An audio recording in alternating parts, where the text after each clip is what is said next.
Hi guys, Samantha from Jessima Tutorials here, and today I'm going to show you a fun tutorial using Skinner blends.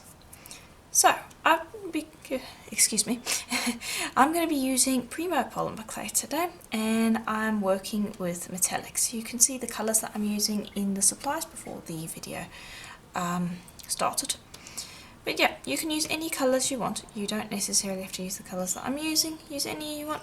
You can also use as many or as little as you want. You're going to need a minimum of 2, but from there you can use as many as you want. So all I'm going to do is I'm just going to fold them all into triangles, and they've been rolled out on the thickest setting of my pasta machine.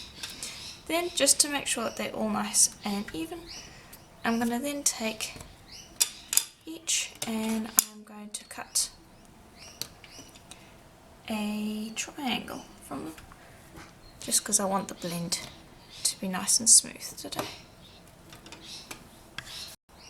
Okay, then once you've done that, I want you to take the colours and just press them together like so, in whatever order you have chosen, or in the order that I've got over here. Just press them together like so. Then on each side, trim, and then I want you to spin them around like so, so that you cover that end.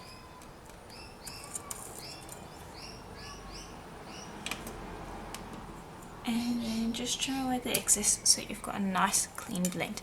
And this is going to make sure that we don't have too much excess clay, because I am only going to be making a pair of earrings today and I don't want to end up with too much clay. Now before you put the pasta machine, you can see there that it did separate. Just go along these seams and press along it. It doesn't matter if it distorts a bit. And just press it all together, and that will make running it through the pasta machine much easier. Now if you don't know how to create a Skinner blend, I do have detailed tutorials on the channel, so just in the search function on the channel type in Skinner blend and it will show you multiple ways to make Skinner blends. There's 2-part Skinner blends, rainbow Skinner blends, 3-part Skinner blends, just about any that you can make. So I'm going to turn this into a Skinner blend like so. So now this is quite long and is not going to work for our purpose, at least this long it isn't. So all I'm going to do is I'm just going to fold it up the same way that I have been doing, and I am going to fold it again, and our goal is to make it a nice stocky thick piece that we can mould easily. And just tuck in these sides if you have any crumbly bits on them, like so. Okay, and then I want you to gently start pressing it in like so, and this is going to shorten our blend. So you just gently press in, try not to allow any folds. Just continue pressing up on the edges, swapping sides, and just in general fussing with it until you start getting it down. And then after a while you're going to want to just take your roller and just give it a quick roll to roll out any creases or folds that might be developing, and then I'll go back to squishing that. Now you do want to be careful, because this one side here, the clay is softer than this side, and so it decreases quicker, and so you'll find that your blend decreases unevenly if that's the case. So you want to pay extra attention to that, and so if you have a side that isn't as soft as the other, you want to spend more time on that side. Okay, and I think that should be right. I'm going to bring over the cutters that we're going to be playing around with. I might want to make it a little thinner or a little shorter. I'll continue fussing with it until I'm happy with it. Okay, and there we go. I think I'm happy with that. So now the last thing to do is to run that through the pasta machine, stretching it out so that it's all nice and even. And I'm going to do that on my thickest setting. And there we go, that's how it looks. And I'm quite happy with how that turned out. Okay, so I did end up with a little air bubble here. If you can see those, you want to get rid of those before moving on to the next step. So just slit your clay and then smooth the bubble out. Okay, I think we're good. Okay, now we can move on to the next step. Okay, now I've just grabbed a thin blade, and the reason for that is because it's a lot more flexible than the other one, and that's something that we want. And all I'm going to do is I'm just going to start cutting funky shapes in this blend, like so. And it doesn't matter too much how exactly those look, just play around with it and have fun.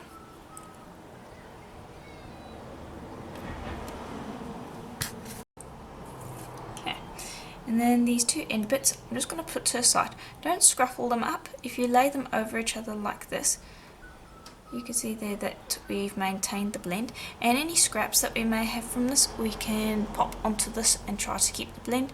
Then you roll it through a pasta machine a few times and then you'll be able to salvage the blend, and so it won't turn into scrap. So that is something to keep in mind. So now I'm just going to separate all these. Okay, then I'm going to grab one. Doesn't matter which one you choose, just grab one. And then we are going to just take individual ones, and what you're going to do is you're going to lay that over the top, and you're going to cut away excess so that you can fit it into that angle, if that makes sense. There we go. It doesn't matter that I nicked that one over there, that I can fix quite easily. And then put that one back into place. There we go. Again, put these to the side. You can put those into the scrap section.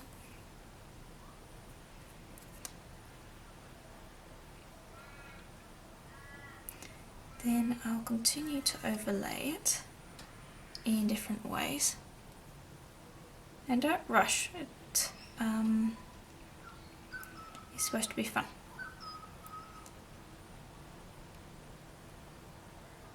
I think I like that position. Okay, and there we go. That's how it looks once I've finished fussing with it.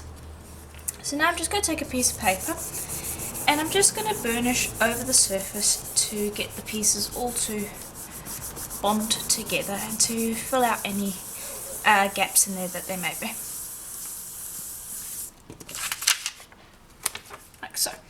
Now I haven't done it as well as I would like it because I want to take this, lift it up, and sometimes the back end looks better, so I always do like to check that and make sure.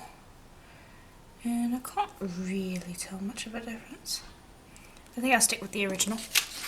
And what I'll do is I'll piece it between two pieces of paper, so that way I can burnish the front and the back. Okay, and there we go. Now, just bear with me for a moment, because I need to get the plastic. What I'm going to do is I'm just going to take some cling wrap, or plastic wrap I guess, what it's called.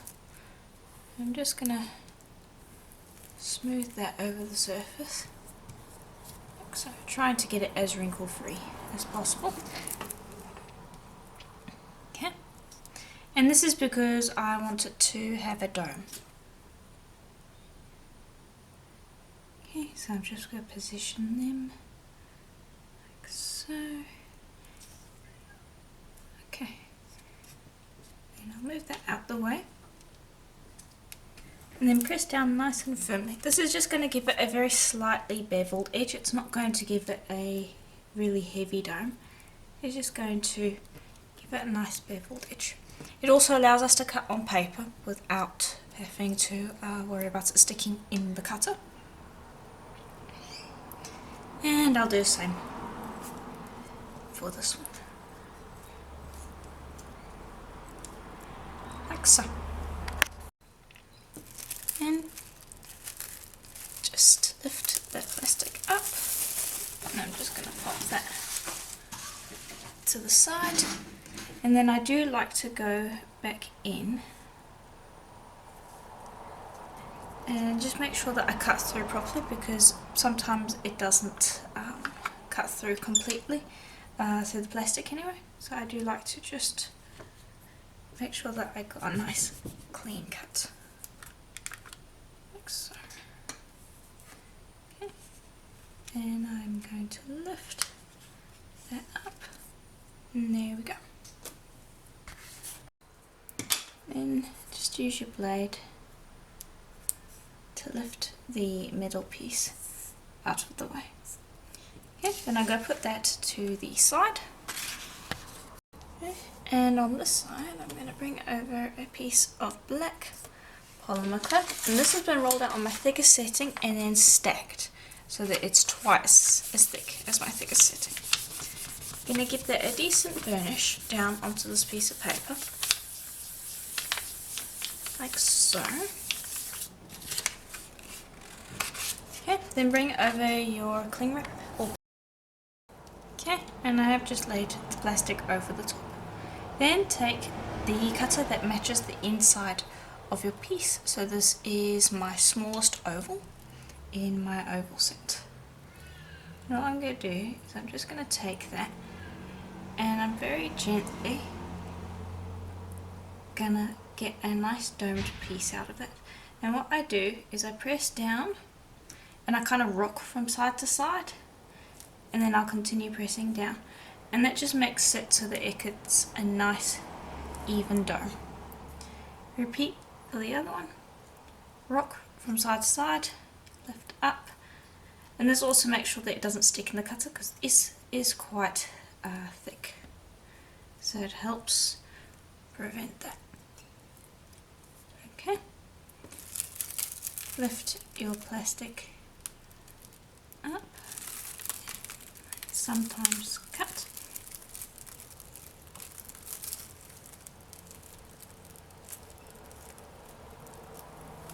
There we go. Put that to the side.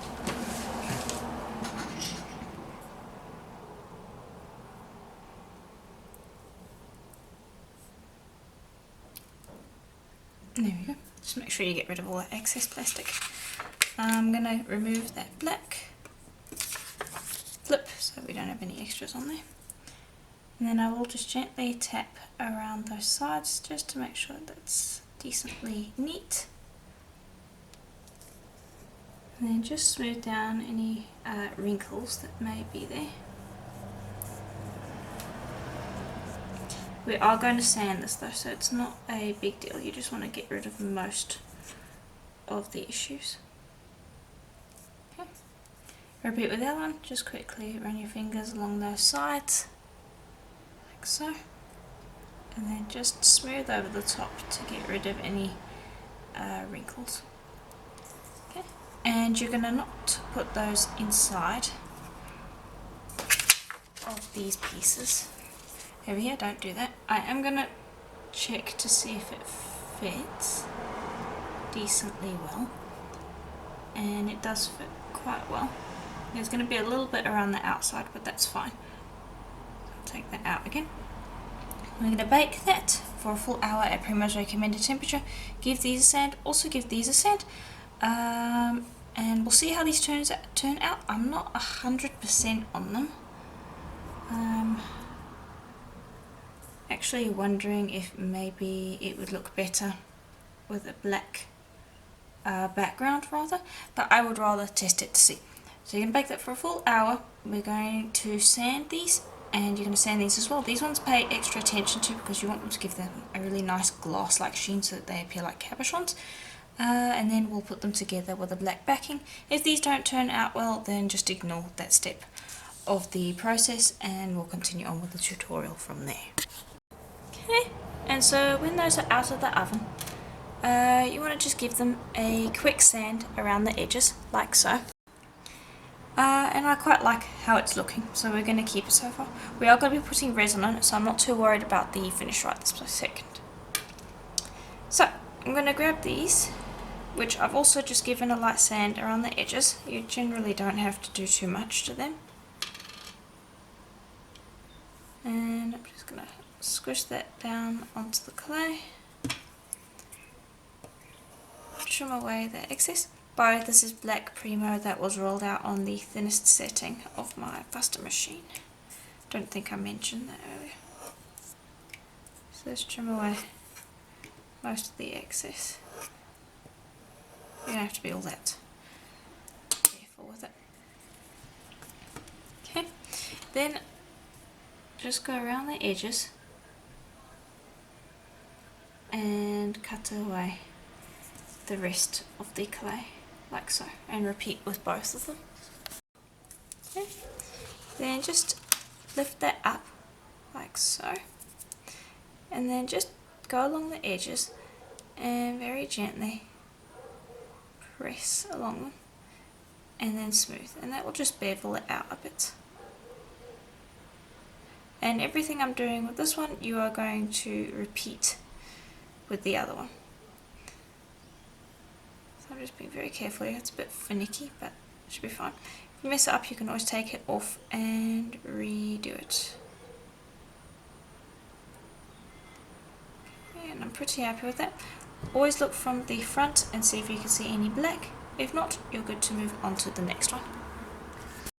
Okay, then I'm just going to take those and I'm going to press them back onto the paper, just so they've got a nice backing when they bake. And I'm just going to get rid of this over here that I can see. Okay, then you could leave them like that if you wanted to, but we do have these little cabochons. So if you want to, you can leave this just like it is, but if you decide to go the cabochon route, just pop it in like so and press down firmly. Repeat with the other one. Pop it in, make sure that's just about in the middle, and press down firmly. Okay, then you're going to bake that for a full hour at Primo's recommended temperature. Then they're going to be nice and strong, and then we will apply some UV resin to them to finish them off. Okay, and here they are out of the oven. So now I'm just going to bring over a resin mat and I'm going to pop them down. And I'm going to grab some UV resin, and I sell this one on my Etsy shop if you're interested. And I'm just going to pop that on the top, and then I'll also do a small ring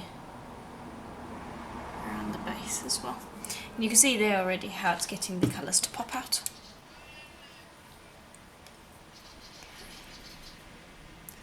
Then I'll start with the top first because I want to get that resin to kind of spill over the edge.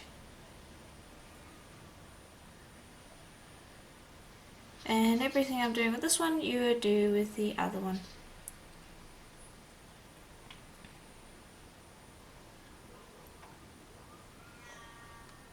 Okay. Just get it to spill over the top and meet up with that resin that you placed on the bottom. And I'm trying not to trap air bubbles as I'm doing this. That's why I'm going nice and slowly with it. Got one air bubble there, that will pop in a second. There we go. Okay, then spread it out, and then once you've finished spreading it out and making sure that your whole surface is nice and covered, you'll put this into the UV light for 15 minutes just to get that to cure nice and hard, and then we will then we will apply our resin findings and finish it off. Okay, and here they are out of the UV light. So you can see they turned out quite well. So now we are going to drill them. So just grab a pin drill of some kind, and then we'll put this one to the side so I don't get it in the way. And I'm just going to drill to the top of one of these points. Okay, and I always do it resin side first, because if you go through the back way, a lot of the time I find that you end up pushing the resin up off the clay. So I would generally recommend going through this way first. There we go. Easy enough. You get a nice clean hole without any distortion. Repeat for the other one. Okay, then when you've done that, the next step is to just grab jump ring, open that up, slide it through your piece. Bear with me for a moment, it could be a little fussy. There we go. Just slide it through like so. Then grab a ear wire, pop that on, and close it up, like so. Okay, and here is the other earring. So that is basically it for today's tutorial. If you enjoyed it, please do let me know in the comments below. And if you would like to support this channel so I can continue making videos just like this one, please do consider becoming a patron or a member of the channel. Links to those in the description below. And also there's links to tools that I supply on my Etsy shop if you're interested in that. And as always, I'll see you in the next tutorial. Bye for now.